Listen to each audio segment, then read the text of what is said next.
गरीब बांझ बहू की नवरात्रि।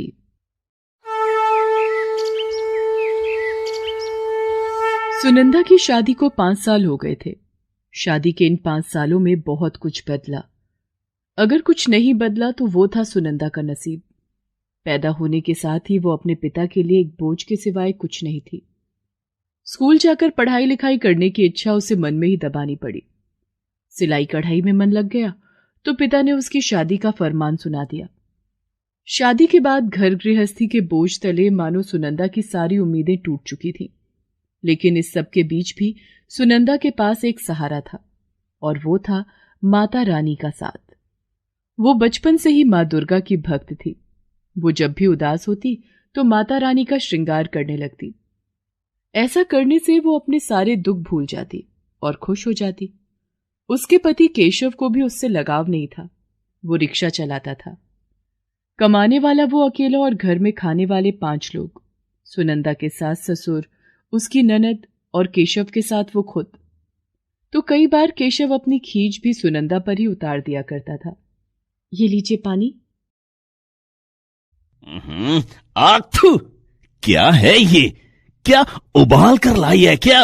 इतना गर्म पानी? जी वो इतनी गर्मी पड़ रही है ना, तो इसीलिए पानी रखे रखे गर्म हो गया। क्यों? वो जो मिट्टी का घड़ा था अपने घर में, उसे अपने मायके दे आई क्या? सिर्फ घड़ा होने से क्या होता है बेटा, उसमें नियम से पानी भी भर कर रखना होता है। और इस सालसन से कहां हो सकेगा इतना बड़ा काम। तू ठहर जा बेटा, मैं अभी भर देती हूं। माँ जी वो घड़ा नहीं है। हैं? नहीं है का क्या मतलब? कहाँ गया वो? क्या सच में दे आई अपने मायके? माँ जी वो कल पड़ोस के बच्चे जब यहाँ खेलने आए थे तो उन्हीं से टूट गया था वो। हे भगवान, अब बताओ। एक ही तो घड़ा था घर में, सारी गर्मियां उसी के सहारे तो कटती थी, वो भी तुड़वा दिया इसने। लेकिन मेरी एक बात समझ में नहीं आती, ये पड़ोस के बच्चे हमारे घर में खेलने क्यों आते हैं? इनके अपने घर भी तो हैं, वहां क्यों नहीं खेलते? और हमारे घर में तो कोई बच्चा भी नहीं है जो उसके साथ खेलने आते हो। हाय बेटा, यही तो रोना है। तेरे बाबूजी और मेरे तो कान तरस गए बच्चे की किलकारी सुनने को। लेकिन जब नसीब ही फूटे हों तो करें भी तो क्या। बेटा मैं ही बुला लेती हूं उन बच्चों को, उन्हें देख के ही मन बहलाना पड़ता है अब तो। इतना कहकर सुनंदा की सास प्रेमलता अपना सिर पकड़कर बैठ जाती है। केशव उसके पास जाता है और कहता है, मां, तुम परेशान मत हो। अब तुम ही बताओ, क्या करूं मैं?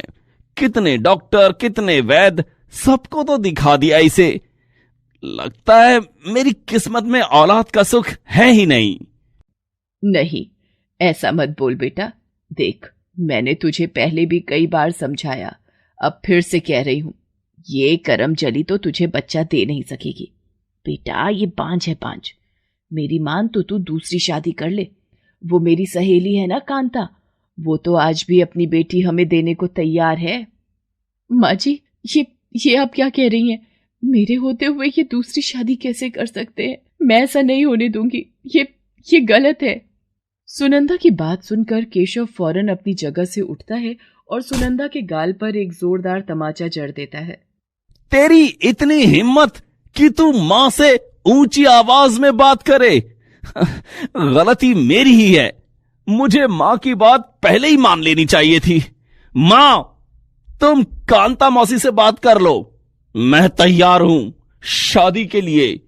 अब बस बहुत हो गया। इस मनुष्य की शक्ल और नहीं देखनी मुझे भी। नहीं, ऐसा मत कीजिए। मुझे मत छोड़िए। मैं कहाँ जाऊंगी? कहीं भी जा, पर हमारा पीछा छोड़, समझी ना? चल अभी के अभी निकल मेरे घर से। और सुन, अगर दोबारा दिख गई ना यहां तो तुझे जिंदा गाड़ देगा मेरा बेटा, याद रखना। केशव और उसकी मां प्रेमलता सुनंदा को धक्के मारकर घर से बाहर निकाल देते हैं। सुनंदा अपने मायके जाने के बारे में सोचती है, लेकिन वो जानती थी कि वहां भी उसे कोई नहीं अपनाएगा। सुनंदा अकेली रोती हुई चली जा रही थी। अचानक उसे माता रानी का मंदिर दिखाई दिया। मंदिर को देखकर उसे याद आया, कल से तो माता रानी के नवरात्रे शुरू हो रहे हैं। मैं घर पर होती तो खूब अच्छे से माता रानी का श्रृंगार करती, लेकिन अब क्या होगा? ये सोचकर सुनंदा रोने लगती है। वहीं पास में मंदिर के पंडित जी खड़े थे। वो सुनंदा को जानते थे, क्योंकि नवरात्रि पर हर रोज वो इसी मंदिर में माता रानी की पूजा करने आया करती थी। सुनंदा को रोते देखकर पंडित जी उसके पास आए और उससे बोले, बेटी, तुम रो क्यों रही हो? क्या बात है?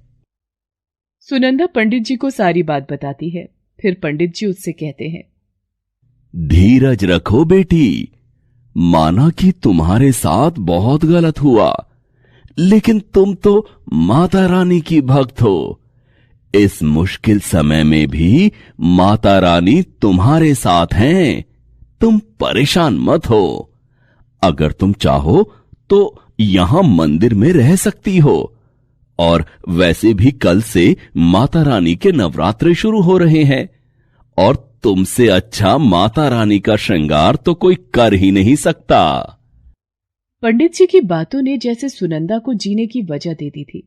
अब मंदिर का आंगन ही उसका घर बन गया। उसने पूरी श्रद्धा से नवरात्रि के व्रत रखे और पूरे मन से हर रोज माता रानी का श्रृंगार करने लगी। पंडित जी मंदिर में आए चढ़ावे में से कुछ पैसे और पेट भरने लायक प्रसाद उसे दे दिया करते थे। इस तरह सुनंदा अपना गुजारा करने लगी। वो सुबह जल्दी उठकर पूरा मंदिर साफ करती और फिर माता रानी का श्रृंगार करने के बाद सारा दिन मंदिर के आंगन में ही माता रानी के भजन कीर्तन करती। मंदिर में जो भी आता उसके भजन सुनकर माता की भक्ति में खो जाता। तुमको निश दिन ध्यावत हरि ब्रह्मा शिव जी, ओम जय अम्बे गौरी, जय अम्बे गौरी, मैया जय श्यामा गौरी, तुमको निश दिन ध्यावत हरि ब्रह्मा शिव जी, ओम जय अम्बे गौरी। फिर कुछ दिनों के बाद, अरे ये क्या कर रही हो सुनंदा? दीदी, कल नवमी है तो कन्या पूजन की तैयारी कर रही हूँ। आप अपनी बेटी माला को समय से भेज देना। कल सुबह यही मंदिर के आंगन में ही कन्या पूजन होगा। वो सब तो ठीक है, पर ये बताओ, कन्या पूजन तुम करोगी क्या? और माता रानी का प्रसाद वो भी तुम ही बनाओगी क्या? हाँ दीदी, वैसे तो हर साल पंडित जी हलवाई को बुलवाते थे, लेकिन इस बार मैंने ही उनसे मना कर दिया। अब जब मैं हूं यहाँ तो मैं अपने हाथों से माता रानी का भोग बनाऊंगी। अच्छा दीदी, आप पूजा करो, मैं चलती हूँ। कल के लिए बहुत सी तैयारियां करनी है। सुनंदा वहां से चली गई और जो महिला उससे बात कर रही थी वो मंदिर के अंदर आ गई। सुनंदा से बात करने के बाद से ही उसके चेहरे के हाव भाव कुछ अलग से थे। मंदिर में उसे जैसे ही पंडित जी दिखाई दिए तो वो फौरन उनके पास गई और बोली, पंडित जी, ये क्या हो रहा है यहाँ, वो भी आपके होते हुए? क्या हुआ बेटी, क्या हो रहा है यहाँ? देखिए, मंदिर की साफ सफाई तक तो ठीक था। वो सुनंदा माता रानी का श्रृंगार करने लगी तो भी हमने कुछ नहीं कहा, लेकिन अब वो कन्या पूजन भी करेगी और प्रसाद भी उसी के हाथों से बनेगा क्या? ये तो बहुत गलत हो जाएगा पंडित जी। क्यों? ये सब अगर सुनंदा करे तो उसमें क्या बुराई है? मैं कुछ समझा नहीं। पंडित जी, ऐसे अनजान क्यों बन रहे हैं आप? सारा गांव जानता है वो एक बांझ है, बांझ। तभी तो उसके पति ने छोड़ दिया उसे। सुना है वो तो अब दूसरी शादी भी करने वाला है। तो आप ही बताइए, जिस औरत पर इतना बड़ा लांछन लगा हो तो उसके हाथों से कन्या पूजन करवाना और प्रसाद बनवाना क्या ठीक है? देखिए पंडित जी, अगर वो ये सब करेगी तो मैं तो अपनी माला को नहीं भेजूंगी यहाँ कन्या पूजन के लिए, फिर आप देख लेना। इतना कहकर वो महिला वहां से चली गई। पंडित जी मुस्कुरा रहे थे। तभी उन्हें किसी के रोने की आवाज सुनाई दी। वो सुनंदा थी, जो पास ही खड़ी थी और सब कुछ सुन चुकी थी।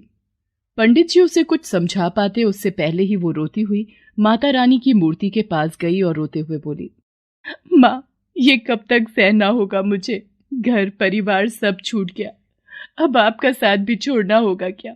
नहीं माँ, इससे अच्छा तो मैं मर ही जाऊं, वही अच्छा रहेगा। नहीं बेटी, इतनी जल्दी हिम्मत मत हारो। तुम माता रानी की शरण में हो। मुझे पूर्ण विश्वास है कि वो तुम्हारे दुख का निवारण अवश्य करेंगी।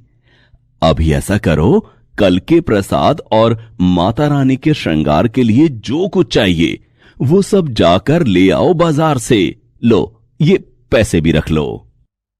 लेकिन पंडित जी, मैं नहीं, आप किसी और से करवा लीजिए सब कुछ। नहीं बेटी, पूरे नवरात्रे तुमने माता रानी की सेवा की है, तो नवमी पर तुम्हारा यह अधिकार मैं तुमसे कैसे छीन सकता हूं? तुम कुछ मत सोचो और बाजार से जाकर ये सामान ले आओ। बाकी सब माता रानी पर छोड़ दो, ठीक है? पंडित जी की बात मानकर सुनंदा उनसे पैसे लेकर बाजार की तरफ चल देती है। वो बाजार पहुंचने ही वाली थी कि अचानक एक जगह उसे कुछ लोगों की भीड़ दिखाई दी। उसने पास जाकर देखा तो वहां एक कार का भयंकर एक्सीडेंट हो रखा था। वहीं पास में ही एक छोटी सी बच्ची जोर जोर से रो रही थी। कोई उस बच्ची की मदद के लिए आगे नहीं आ रहा था। सुनंदा ने जैसे ही ये सब देखा तो उसने फौरन उस बच्ची को गोद में उठा लिया। फिर उसने बच्ची के माँ बाप की तरफ देखा जिनकी मौत हो चुकी थी।